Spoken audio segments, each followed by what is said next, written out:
This podcast is produced by the Harwood Productions Podcast Network. To learn more about the network and to find more of our shows, visit us online at www.harwoodpodcast.com.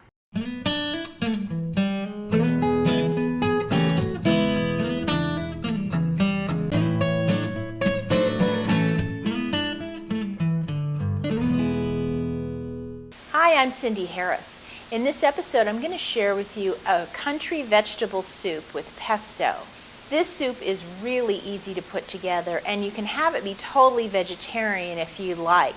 And that little bit of pesto at the end, it's fantastic.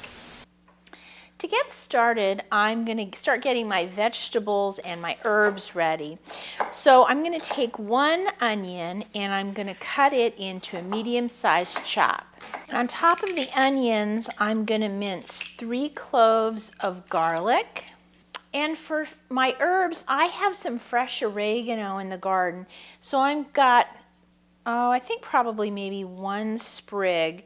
And I'm going to chop that up to make about a tablespoon of fresh oregano. Now, if you don't have fresh, you could use dried, and then you would want to use about a half a teaspoon. Now, I have my medium-sized saucepan on medium-high heat. I'm going to put in about a tablespoon of olive oil, let that heat up, and then to that I'm going to add my onion and my garlic. And I'm going to let this cook together for about 6 minutes. Now the onions are starting to brown really nicely, so I'm going to add my oregano, and I'm going to let that cook for just a minute or so. Now I'm going to add 8 cups of broth. I'm using a chicken broth, but you could also use a vegetable broth if you wanted to make this soup be totally vegetarian.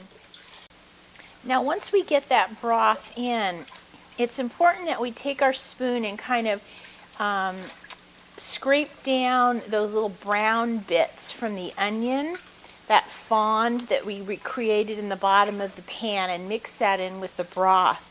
That's going to give this soup really good flavor.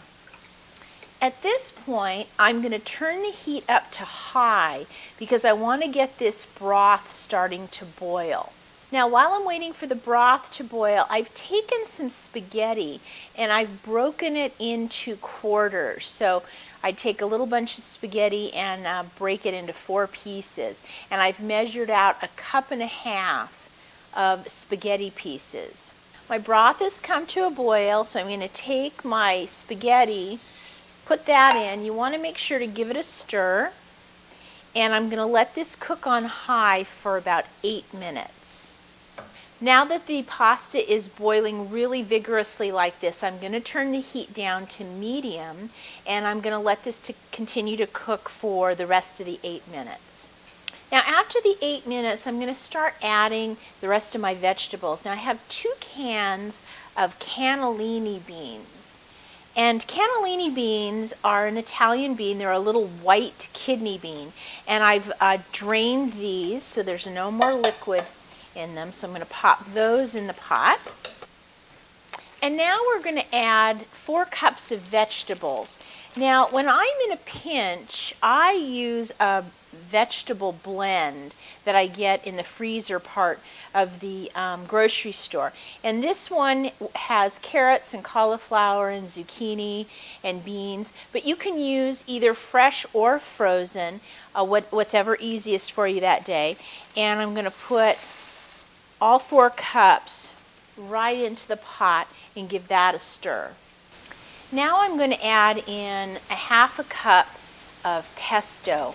And pesto is this great combination of basil and garlic and Parmesan cheese. And some people make their own pesto, which is great. For this soup, I just use some jarred pesto because I find it so easy. But you do want to stir this in real well. That pesto is going to give this vegetable soup an amazing flavor. Now at this point, it's important to taste your soup and see how it is in terms of salt. Mine needs a little bit, so I'm going to stir that in. And I want to let this soup come back up to a simmer, and I'm going to let this simmer for about 10 minutes. Now after 10 minutes, the spaghetti is cooked all the way through. The vegetables should be cooked all the way through. Taste it one more time for salt, and then it's ready to serve. Well, if you'd like to try this country vegetable soup with pesto, just go to our website and visit the Soups On show notes, and I'll have the recipe there for you. And as always, if you have any questions, send me an email. I'll see you next time.